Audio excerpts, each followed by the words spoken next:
ગૃહ રાજ્યમંત્રી શ્રી હર્ષ સંઘવીની અનોખી બાળ વંદના જોવા મળી। જિંદગીમાં સૌ પ્રથમવાર શાળાએ આવેલા બાળકોના શાળા પ્રવેશને યાદગાર બનાવવા ભૂલકાઓના ચરણ ધોયા અને રૂમાલ પર કુમકુમ પગલાં પડાવી બાળકોને તેની ભેટ આપી।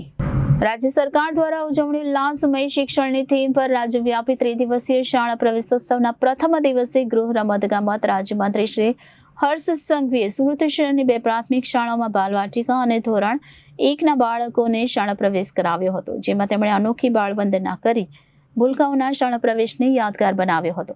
તેમણે જિંદગીમાં સૌ પ્રથમવાર શાળાએ આવેલા બાળકોના સ્વહસ્તે ભૂલકાઓના ચરણ ધોયા, ત્યારબાદ કુમકુમના પગલાંની છાપ રૂમાલ પર પડાવી કુમકુમ પગલાંની છબી સ્વરૂપે બાળકોને તેની ભેટ આપી હતી। બાળકો સાથે આત્મીય સંવાદ કરી સંસ્કારી અને દેશના સારા નાગરિક બનવાની શીખ આપી હતી। કે બાળકોને ખાલી શાળામાં મૂકી લઈએ એટલે આપણી જવાબદારી પૂર્ણ નથી થઈ જતી। જો ખરેખર બાળકોને તમે તમારા સપનાનું જીવન આપવા માંગતા હો તો એના 2-4 વિષયો ઉપર જરૂરથી ધ્યાન આપો। પહેલું, બાળકો સ્વચ્છ રહે।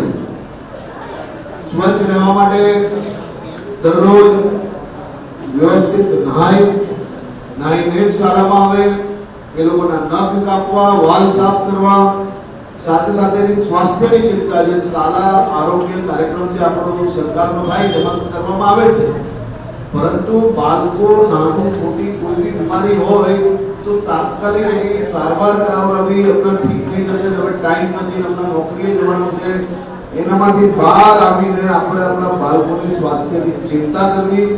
સાથે સાથે બાળક જેમ જેમ મોટું થાય તેમ સ્કૂલથી ઘરે સમયસર આવે છે, નથી આવતું તો શું કરે છે, શું નથી કરતો, એની ચિંતા કરવાની જવાબદારી તમારી છે।